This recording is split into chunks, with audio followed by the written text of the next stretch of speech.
Sommerurlaub. Schaut zu einer neuen Folge Love Felicita Stories. Wir sind weiterhin auf dem Weg Richtung Süden, haben diese Woche noch nicht so richtig einen Plan, aber sind erstmal in diesem wunderschönen Ort gelandet, wo man krasse Klippen hat und richtig schön türkisfarbenes Wasser. Mal gucken, ob es die nächsten Tage ein bisschen weniger bewölkt ist und wir sogar noch hier schwimmen gehen. Aber erstmal sammeln wir uns jetzt so ein bisschen und organisieren uns und gucken dann mal entspannt, wie es weitergeht. Ja, und sonst ist hier niemand. Also heute sind bisher so 2, 3 Leute mal hier vorbeigelaufen. Ja. Aber es ist einfach, Nebensaison ist einfach alles leer, voll entspannt. Ja, da ist direkt ein Hotel. Ja, ist voll krass. Im Sommer ist hier bestimmt alles richtig voll. Aber wir können nur empfehlen, ab Oktober ab nach Italien und dann immer weiter nach Süden. Man hat Strände und schöne Orte für sich alleine und kann sogar noch baden gehen zwischendurch. Oh, das ist Italien-Werbung. Ja, aber wir sind einfach begeistert. Italien-Werbevideo. Na, mal sehen, ob am Ende des Videos der italienische Tourismusverband das immer noch teilen würde. Und wir haben hier auch einen guten Homeoffice-Platz gefunden. Werde ich morgen mal ausprobieren. Mit Meerblick.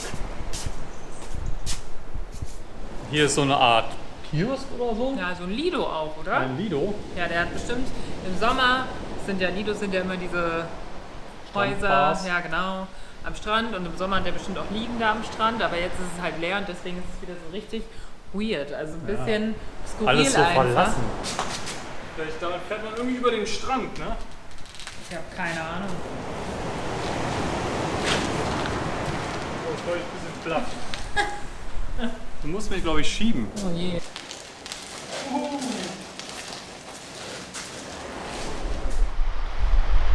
Noch genossen wir das tolle Wetter, aber ein Nachteil vom Herbst in Süditalien sind allerdings zahlreiche Stürme, die aus Westen über das Mittelmeer fegen und auf die italienische Küste treffen. Der Wetterbericht sagte 4 Tage Sturm und durchgehend heftigen Regen voraus. Um dem zu entfliehen, waren wir gezwungen, einige Stops auszulassen und machten am nächsten Tag einen großen Sprung nach Süden.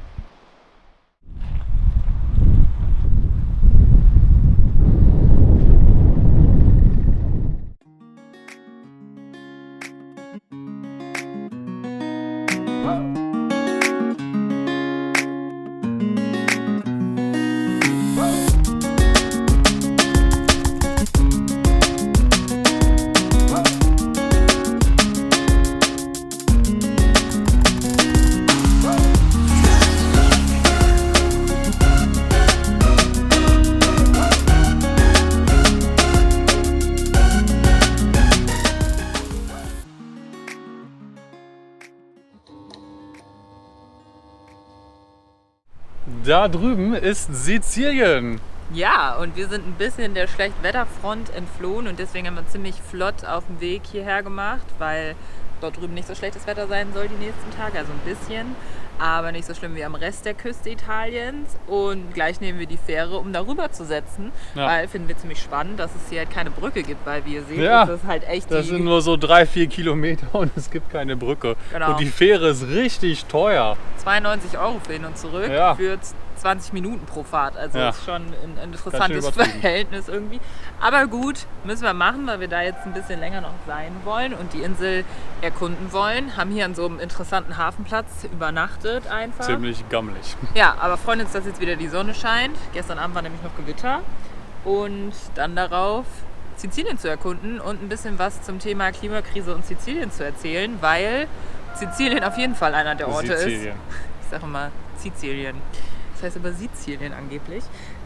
Aber Sizilien einer der Orte ist, der auf jeden Fall stark von der Klimakrise betroffen ist und das halt in ganz verschiedener Art und Weise, und darüber werden wir auch ein bisschen berichten. Ja, jetzt fahren wir erstmal los. Auf geht's!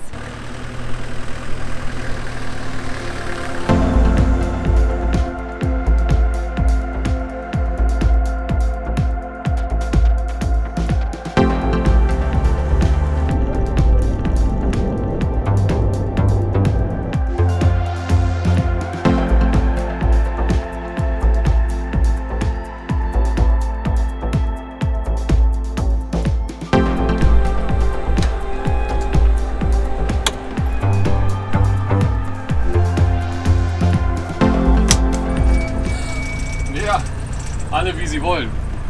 Italienische Autofahranarchie. Überall wird immer einer nach dem anderen so aufgelöst und hier fahren einfach alle auf einmal.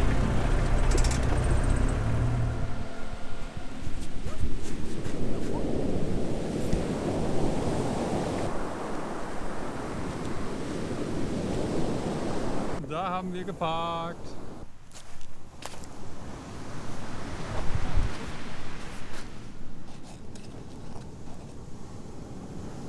Guck mal, ich habe ein Quietscheentchen gefunden. Sieht aber ganz schön zerdellt aus.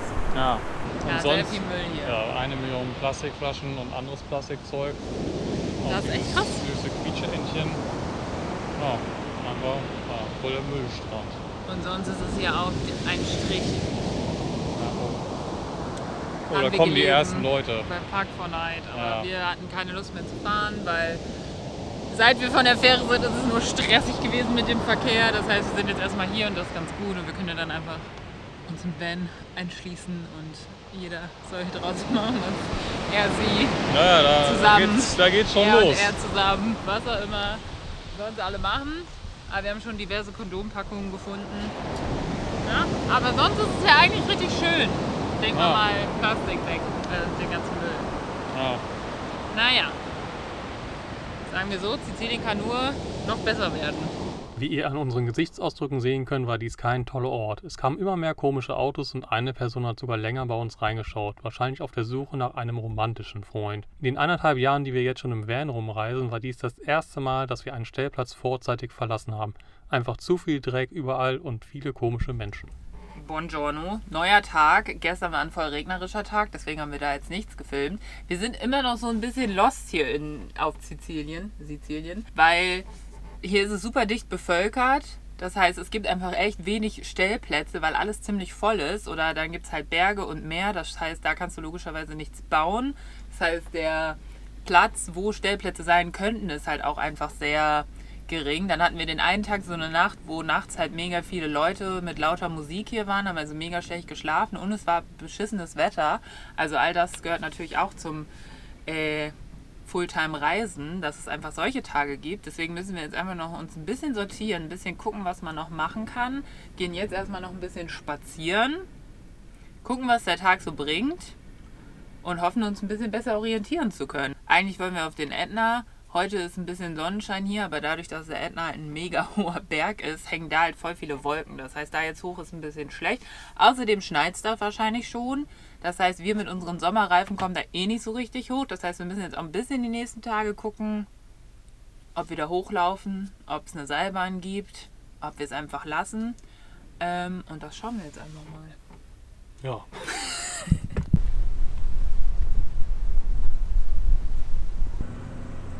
Mit Blick auf den Ätna sind wir ins Inselinnere gefahren, in der Hoffnung, dass es dort schöner und nicht so dicht besiedelt und dreckig ist.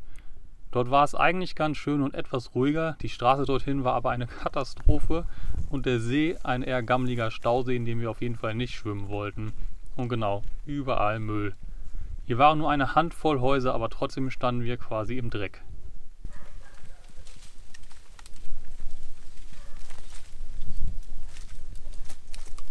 Wer von euch weiß, was das ist und was das für ein Baum ist? Auflösung? Mandeln. Das ist halt richtig cool, wenn man so Vanlife-Gedöns macht, dass man immer irgendwo mitten in der Natur landet und richtig coole, essbare Pflanzen findet und man sieht, wie ein Mandelbaum aussieht. Okay, der ist jetzt nicht besonders schön, aber trotzdem können wir Mandeln pflücken. Sieht nämlich auch ein bisschen angekugelt aus.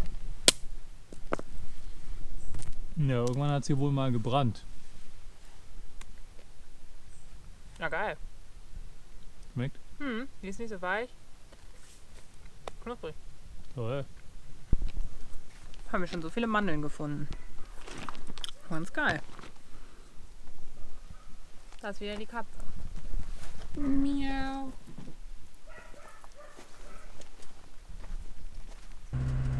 Nach ein paar komischen Tagen an dem Stausee wollten wir es nochmal mit dem Meer versuchen. Dieses Mal nicht mit einem Park 4 Night Platz, sondern nach eigener Google Maps Recherche. Die Straße dorthin war auf jeden Fall wieder typische sizilianische Katastrophe, aber diese Sackgasse zu einem Naturschutzgebiet sah auf den Satellitenkarten und Street View vielversprechend aus. Dieses eingezäunte Ferienhausgebiet war aber nicht nur für die Sommerferien, sondern anscheinend normale bewohnte Häuser. So war auf der kleinen Holperstraße, an der wir geparkt haben, ziemlich viel Verkehr. Und ihr könnt es sicher schon ahnen, der Strand im Naturschutzgebiet einfach nur voll Müll und Gestank. Eigentlich wollen wir euch ja mitnehmen auf unserer schönen Reise und euch irgendwie zeigen, wie schön die Natur ist. Oder generell wie das Leben im Van ist und einfach so ein bisschen im Alltag zwischendurch mitnehmen und dabei ein bisschen was über die Klimakrise erzählen. Und es gibt auf jeden Fall viel, was man zu Sizilien und Klimakrise sagen kann. Das kommt auch irgendwann noch. Aber gerade sind wir einfach so, ich weiß auch nicht, lost hier auf Sizilien, weil du kommst überall hin und es ist überall einfach nur vermüllt. Und das ist irgendwie so schade, weil es könnte so schön hier sein, aber das ist natürlich auch ein Stück weit Realität, die wir euch nicht vorenthalten wollen. Und deswegen ist das hier ein kurzes Update, dass wir wieder an einem Stellplatz sind, wo wir dachten, hier ist es vielleicht schön und wieder einfach nur im Müll gelandet sind. Weil eigentlich, es ist am Meer, es ist am Strand, es könnte richtig schön sein, du hast einen geilen Blick auf einen Vulkan, den größten Vulkan Europas und es ist alles voller Müll und stinkt.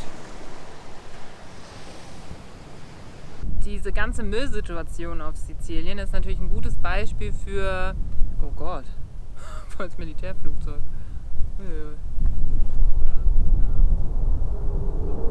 Diese ganze Müllsituation auf Sizilien ist ein gutes Beispiel nach der Frage individueller Wandel versus Systemwandel, weil natürlich eine Einzelperson hier leben kann und versuchen kann, Zero Waste zu leben. Das bringt aber nicht so viel, wenn alle anderen weiterhin ihren Müll in die Natur schmeißen, weil es einfach keine Infrastruktur für die vernünftige Müllentsorgung gibt. Auf Sizilien gibt es nämlich keine Müllverbrennungsanlage und das Recycling funktioniert nur so zu 10%, obwohl es eigentlich 60 sein sollten. Und die Insel ist zu arm, um den ganzen Müll, den es halt hat, in den Norden zu verschiffen, wo es dann verbrannt werden könnte oder recycelt werden könnte. Deswegen gibt es, wie gesagt, einfach diese Infrastruktur nicht. Und was machst du denn, wenn dein Müll einfach von der Müllabfuhr nicht abgeholt wird, weil er zu keiner Müllverbrennungsanlage kann? Ja, dann fahren die Leute halt irgendwo hin und schmeißen das in die Natur. Und ich finde es auch interessant, dass manche vielleicht denken, krass, in Indien oder Ländern des globalen Südens, da gibt es voll viel Plastik und Müll überall. Nee, das ist halt schon in Südeuropa so, einfach weil die Infrastrukturen nicht vorhanden sind. Das zeigt natürlich dann auch wieder, dass man globale Lösungen braucht und vernünftige Institutionen und eher einen Systemwandel als individuellen Wandel. Auf der Suche nach dem Glück im Nordwesten der Insel wurde nochmal das Stellplatzproblem klar. Durch hohe Berge ist die bewohnbare Fläche an der Küste größtenteils geografisch begrenzt und somit ziemlich dicht bebaut. Das heißt keine ruhigen, schönen Parkplätze und chaotischer Verkehr. Alles, was nicht mit Häusern bebaut ist, sind landwirtschaftliche Flächen, wo man vielleicht irgendwo ein Plätzchen findet, wenn man es über die krassen und zum Teil extrem steilen Schlaglochpisten schafft. Neben der Autobahn, was übrigens mit die einzige gut befahrbare Straße ist, sah es sehr schön aus. Aber einfach nicht möglich, mit dem Van sich dort durchzukämpfen. Und auf den 90 Kilometern gab es auch nur so 2-3 Ausfahrten. Mit die einzigen schönen Plätze in der Natur mit Wanderwegen und so sind in den Bergen. Aber wie man sieht, liegt ab etwa 1000 Höhenmetern schon Schnee, was natürlich etwas kalt ist für mit dem Van im Winter. Und man muss es natürlich auch erstmal dort hochschaffen. Jetzt auf der anderen Seite der Insel, schon nach Palermo. Hinter mir sieht man den Flughafen. Ist auf jeden Fall schon sehr viel schöner. Tolle Aussicht, Bombenwetter. Ja, der Stellplatz hier ist jetzt auch nicht die Bombe.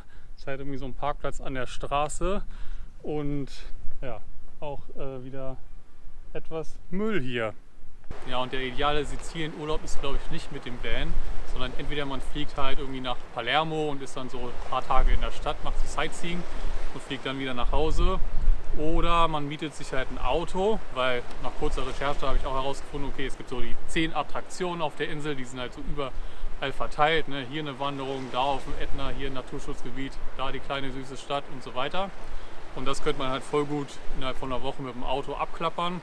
Ja, mal gucken, ob es mit dem Van irgendwie noch ein paar gute Stellplätze gibt in der Natur. Hier und da eine schöne Wanderung, ein bisschen am Meer sein. Mal schauen, was Sizilien noch so bringt.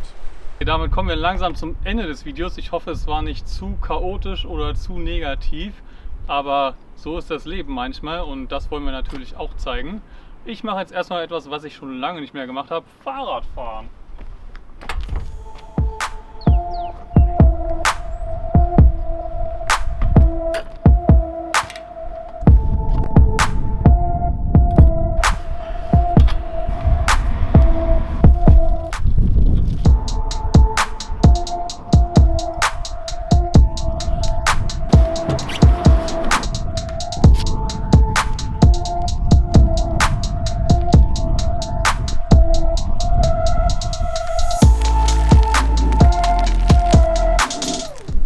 Also danke fürs Zuschauen und bis zum nächsten Video.